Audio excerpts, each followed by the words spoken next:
आदरणीय जमी पर बैठे जमींदारों, चेयर पर बैठे चेयरमैन साहबों, गद्दी पे धरे गद्दी के गद्दारों, बाबा आपके चरणों में मेरा प्रणाम। मैं बहुत दूर से हारा थका आया, शांत बैठा था। अंगद जी ने मुझको उठाया। मैं भगवान से प्रार्थना कर रहा हूँ, भगवान जिसने मुझको उठाया उसको तू उठा। बाबा अब मैं जो पढ़ने जा रहा हूँ, आपको एक बात बता रहा हूँ। मैं गांव का कवि हूँ, गांव से निकला हूँ। कोई शब्द मेरे से ऐसे निकल जाए तो आप माफ़ कर देना साहब। माफ़ के अलावा मेरे करोगे ही क्या तुम? नहीं बताओ, आप माफ़ के अलावा मेरे करोगे क्या? आज जब मैं सुबह घर से चला तो मेरी धर्मपत्नी ने कहा कहाँ जा रहे हो? मैंने कहा उत्तर प्रदेश जा रहा हूँ। बोल ठीक है चले जाना, थोड़ा सा डिनर कर जाना। ओ मैंने कहा पगली, डिनर तो शाम के भोजन को कहते हैं। घरवारी बोली शाम कोई दरिया तो है, शाम कोई दरिया तो है और खास के तेरे लिए रखा है। मैंने कहा क्यों? बोल रात में कुत्ता मुंह देखो, मुझे फेंकना पड़ता इसलिए आप डिनर ही कर जाए। भाई साहब और बस अड्डे पाया, कंडक्टर बुरी तरह चल रहा, बाबा कहाँ जाएगा, बाबा कहाँ जाएगा। मैंने गुस्से में कह दिया स्वर्ग जाऊंगा, ले चलेगा क्या? ड्राइवर बोलो बाबा आजा, मेरे पहिया के नीचे तो आजा, स्वर्ग पहुंचा दूं। अरे मैंने कहा ड्राइवर तेरे 64 दांत अन्य तोड़ दूंगा। कंडक्टर बोल रहा बुड्ढे क्यों झूठ बोलता है, कहाँ इसके 64 दांत? मैंने कि मुझे पता है, बीच में तू भी तो बोलेगा। भाई साहब उसी बस में जिसमें मैं बैठा था उसमें अंगद जी बैठे थे, धारिया जी। बाबा इसमें धारिया जी बैठे थे। मैं बस में चढ़ा, मैं इनके धारिया जी पैर से विकलांग हूँ, मुझे बैठ जाने दो सीट पे बगल। अरे बोल पीछे जा भाई साहब, आगे जा, पीछे जा। 15 मिनट हो गए, किसी ने बैठने को जगह नहीं दी। पर ड्राइवर बहुत अच्छा था, जाने कब से मेरे को देख रहा। बोल बाबा क्यों होते परेशान, आओ मेरा बोनट खाली है, बोनट पर बैठ जाओ। भाई साहब मैं बोनट पर बैठा, बस चली। 15 मिनट बाद चलने के बाद रुकी। कारोई पेंट, कारी बुरसट, कारी चश्मा, देखने में सचमुच ऐसी लग रही थी करिश्मा। बस में चढ़ी, 1 मिनट खड़ी हुई। अंगद जी बोले मैडम कब तक खड़ी रहोगी? लो मैं सरकता हूँ, बैठ जाओ। बोल नहीं आप बैठे रहो। भाई साहब सच बताता हूँ, वो किसी के पास नहीं बैठी और धीरे धीरे आके मेरे ही पास बोनट पर बैठ गई। नहीं भैया हंसने की बात नहीं है, सब किस्मत का खेल है अपनी अपनी। माँ हमारा भुसावर था, भुसावर बस अड्डे पे एक भिखारी आया, मेरे से बोला बाबूजी बाबूजी। मैंने बोल क्या बात है? बोल 2 रुपए दे दो। मैंने क्या करेगा? बोल चाय पीऊंगा। अरे मैं कम वक्त चाय 2 रुपए की आती है, चाय तो 5 रुपए की आती है। अगर मांगता तो मेरे से 5 रुपए मांगता। भाई साहब भिखारी का जवाब देखिए, भिखारी हाथ जोड़ के मेरे से बोला बाबूजी जाकी जैसी हैसियत हुए अम्बा पे ऐसे ही पैसा मांगे। वाह भाई वाह, जोरदार तालियां टीकिया जी के लिए, क्या शानदार बात की। मैंने कहा जाकी जैसी ऐसी होती है ऐसे ही मांगते हैं। बोला हाँ। तो मैंने तुरंत धारिया जी की तरफ हाथ कर दिया, मैं भैया इनसे ले ले। तो भाई साहब भिखारी ने धारिया जी को ऊपर देखा, नीचे देखा और फिर हाथ जोड़ के मेरे से बोला, वही भिखारी, बोल बाबूजी। मैंने बोल क्या बात है? अरे बोले खुदा ही भिखारी सो लग रहा है, हमको कहा बाबा अब लेना लिफाफा कैसे? भाई साहब भरतपुर बस अड्डे पाया, एक भिखारी और मिला, मेरे से बोला बाबूजी बाबूजी। मैंने बोल क्या बात है? बोल 10 रुपए दे दो। बोल क्या करेगा? बोल चाय पीऊंगा।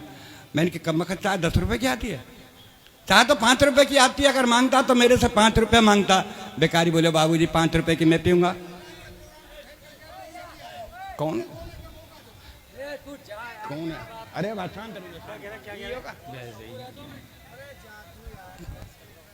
मैंने कहा भिखारी से, देखो जी ज्वार में घोड़ार गांव में मोड़ा एक हाथ मिलते ही रहते थे अपन को। भिखारी से कहा मैं कि भाई साहब चाय 10 रुपए की आती है, चाय तो 5 रुपए की आती है, अगर तुम्हें लेना तो मेरे से 5 रुपए ले। भाई साहब भिखारी का जवाब देखिए, भिखारी मेरे से बोला बाबूजी 5 रुपए की मैं पीऊंगा, 5 रुपए की मेरी प्रेम का तो पिएगी। अरे मैंने कि तू भिखारी होकर के प्रेम का रखता है? बोले भाई के चक्कर में भिखारी बनी हो नहीं, मैं तेरी तरह पहले महल में ही रह रहा हूं। और भाई साहब जब मैं ठीक आपकी बस्ती में आया तो मुझे किसी ने नजर उठा करके नहीं देखा, वहां एक डॉक्टर साहब ने देखा। बोल भाई साहब कहाँ के हो? मैं राजस्थान का। कहाँ जा रहे हो? मैंने कब सम्मेलन। बोल कभी हो? मैं हाँ। बोले यार आप कहीं कभी हो, आप तो बीमार हैं। अरे मैं डॉक्टर साहब मैं बीमार नहीं हूँ। अरे बोल मैं डॉक्टर हूँ, मेरा विश्वास करा, आप में खून नहीं है, खून चेक करा ले। मैं डॉक्टर साहब जब खून नहीं है तो चेक क्या कराऊं? अरे बोलो अपना ब्लड प्रेशर चेक करा ले। अरे मैं डॉक्टर साहब जब ब्लड ही नहीं है तो प्रेशर कहाँ से होगा?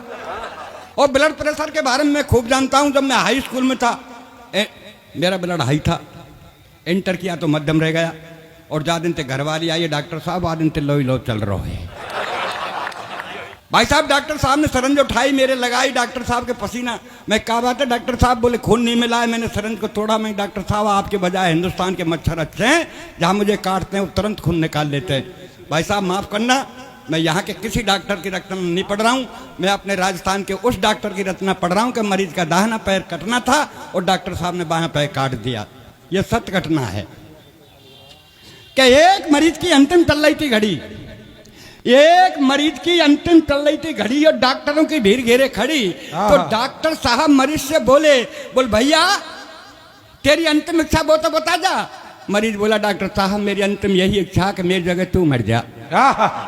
बाबा मरीज बोला वो डॉक्टर साहब मेरी अंतिम यही इच्छा है कि मेरी जगह तू मर जा। तो डॉक्टर साहब हो गए नाराज। मरीज बोला हजूर आप क्यों होते नाराज, मेरी विनती पे दीजिए ध्यान, आप तो इस कलयुग के साक्षात भगवान। डॉक्टर बोला कैसे? मरीज बोला ऐसे कि चौराहे पर हुई हत्या को तुम आत्महत्या में लिख सकते हैं, चौराहे पर हुई हत्या को तुम आत्महत्या में लिख सकते हैं और दाहिने पैर की जगह आप बाएं पैर को काट सकते हैं। तो क्या डॉक्टर साहब मेरी जगह आप नहीं मर सकते हैं? बाबा वाह, क्या संदेश दिया, क्या क्या व्यंग है। भाई साहब एक कब सम्मेलन सुन ले, मेरी धर्मपत्नी चली गई और सुन के मेरे से आई, बोले तेरी उम्र 60 साल की हो गई, तुम यह हाथ लिखना बंद कर दो। तो मैंने क्या लिखूं? बोल ओज। मैंने की बाबरी वही में बोझ ना है तो मैं ओज क्या लिखूंगा? बोल श्रृंगार लेके मेरे भगवान ने रंग रूप पहना दियो तो मैं क्या लिखूंगा? तो बोल गीत लेके मैं कोई भी गीत वीत नहीं लिखूंगा। गीतों ने मेरे देश का बंटाढार कर दिया साहब। सच बता रहा हूं, जब मैं छोटा था मेरा बाबा कहता बेटा गीत गा, तब मैं गीत गाता काना बरसाने में आ जाइयो बोला गई राधा प्यारी। ये छोटे की बात है, जब छोटा था मेरा बाबा कहता गीत गा, तब मैं गीत गाता काना बरसाने में आ जाइयो बोला गई राधा प्यारी। और आज मेरे नाती ते कहूँ कि बेटा जरा गीत गाना, तो पता क्या गाता है? सर काले खटिया जाडो लगे दाढ़े में बलमा प्यारो लगे। ऐसे से गीत चले था। ये गीत तो ऐसा चलो बोल तू ना मिली तो हम जोगी बन जाएंगे। अरे मैंने मिल गई तो का कुआं में गिर के मर जाएगा। ये गीत ऐसा चलो बोल तू जहाँ कहीं रहेगी मैं सूंघते आ जाऊंगा, कुत्ता है का। ये गीत ऐसे चलो साहब, मैं दिल्ली ते गई पूना ते गई पटना, माहू ने मिलो सजना, यहाँ जावा में आ जाती कितने तैयार यहाँ ते ले जाती। तो साहब अपन गीत वीत नहीं लिखते, अपन तो जो देखते हैं वो लिखते हैं साहब। सुबह सुबह का वक्त, मस्जिद की अजान और मंदिर की झालर कितनी लगती है प्यारी, और चाय का प्याला लेके मेरे चार पाई के पास खड़ी घरवारी। बोली यदि सुनते हो? मैंने कहा सुन रहा हूँ, बहरा नहीं हूँ। बोल क्या कहना है कह दीजिए। बोल मैं कब की खड़ी हूँ, लो चाय पी लीजिए। मैंने कहा सुबह सुबह का वक्त है, राम रहीम का नाम लेने दीजिए, इस चाय को 10 मिनट बाद दीजिए। तो गुस्से में बोली कि 10 मिनट में तो ठंडी हो जाएगी। मैंने कहा कम वक्त तेरी उम्र 60 साल की है गई, तू अब तक ठंडी ना है पाई तो का चाय 10 मिनट में ठंडी हो जाएगी। मैंने कहा कम वक्त तेरी उम्र 60 साल की है गई, तू अब तक ठंडी ना है पाई तो का चाय 10 मिनट में ठंडी हो जाएगी। इतनी कहने पर गुस्से में तेज कमरे से बाहर आके बड़े जोर से रोने लगी, भगवान से प्रार्थना करने लगी, भगवान मेरी ये कर्जी है, आगे आपकी मर्जी है, मेरा एक थोड़ा सा काम कर दीजिए, इस संसार से मेरे पति बाबूलाल डीगिया को उठा लीजिए और मुझे विधवा बना दीजिए। वाह भैया वाह, मैं घरवारी विधवा है रही, आप ताली बजा रहे हो, मतलब आपको बड़ी खुशी है कि मर जाए काज कट जाए। तब मैंने घरवाली का कहा, मैंने कहा तू मेरी विधवा की सोच रही है? घरवाली ने कहा जी हाँ। तो क्यों?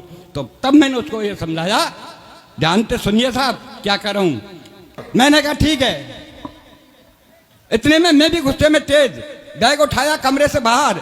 घरवाली बोली कहाँ जा रहे हो भरतार? मैंने गुस्से में तेज बोल कहाँ जा रहे हो भरतार? मैंने क्या आत्महत्या करने? जब घरवाली ने कहा कि मेरा पति मर जाए तो मैंने गुस्से में होकर तेज बैग उठाया कमरे से बाहर। घरवाली बोली कहाँ जा रहे हो भरतार? मैंने क्या आत्महत्या करने? भाई साहब आप रुकिए, एक मिनट साहब। अरे भाई साहब आप रुक जाइए।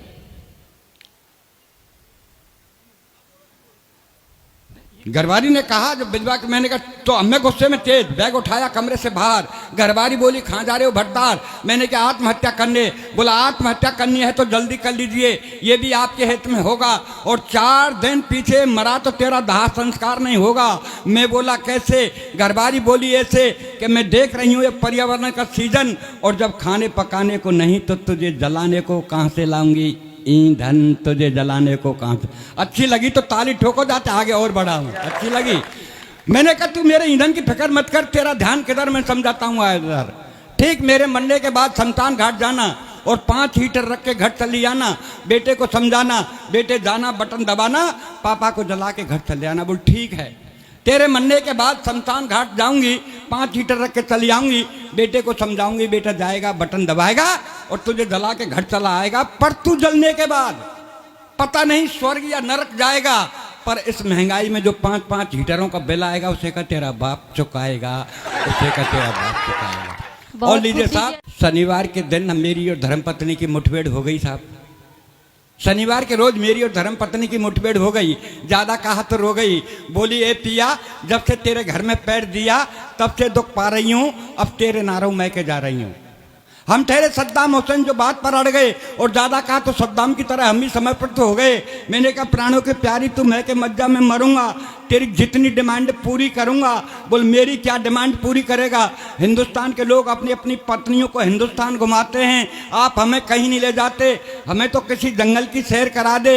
मैंने कहा कल, घरबारी बोली कल नहीं आज और अब। हमने कहा चल साहब, जंगल के प्रथम कोने में धंसे, आगे चल चक्कर में फंसे। जंगल बड़ा सुहावना पर आज लग रहा डरावना, जिसमें कुछ मर गए और कुछ मर रहे, एक सज्जन सतकंडा पर टन रहे।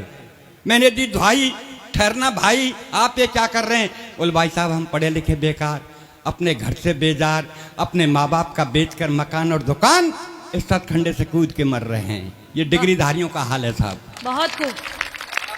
जंगल के दूसरे कोने में चीख चिल्लाहट कोलाहल के बादल मंडरा रहे थे, और तीसरे कोने में चंद्रशेखर सरदार मौलाना भगत सिंह बीच में बैठा बापू रो रहा था। तीसरे कोने का तो हाल ही बेहाल था, एक तरफ को चंद्रशेखर मौलाना आजाद सरदार भगत सिंह बीच में बैठा बापू रो रहा था। तो घरवाली का स्वाभिमान जगा, बोले क्या हो रहा है बाबा? बोल बेटी कुछ नहीं, मेरे हिंदुस्तान में कुछ लोग धर्मनिरपेक्षता में धब्बे लगा रहे हैं, उन धब्बों को आंसू से पूछ रहा है ये तेरा बाबा। तो देख या हाल और घरबारी बोली तत्काल, देख या हाल और घरबारी बोली तत्काल। बोल पिया अब मेरा व्याकुल है जिया, वापस घर को चलना। ओ मैंने कहा प्राणों के प्यारी अब तो एक ही बचा है कोना। जब हम जंगल के चौथे कोने में आए, डर के मारे याद करने लगे भगवान, साक्षात सामने से आ रहे हनुमान। मैंने कहा बाबा जय बजरंग बली। हनुमान बोले हिंदुस्तान के नेतान के आगे भैया मेरी कछु ही नहीं चली। वो मैंने कहा बाबा जय बजरंग बली। हनुमान बोले हिंदुस्तान के नेतान के आगे मेरी कछु नहीं चली, मैं तो केवल अपना जीवन यापन कर रहा हूँ। और देख मेरे उतन पे तार नहीं, एक लंगोटी में रह रहा हूँ, एक लंगोटी में रह रहा हूँ।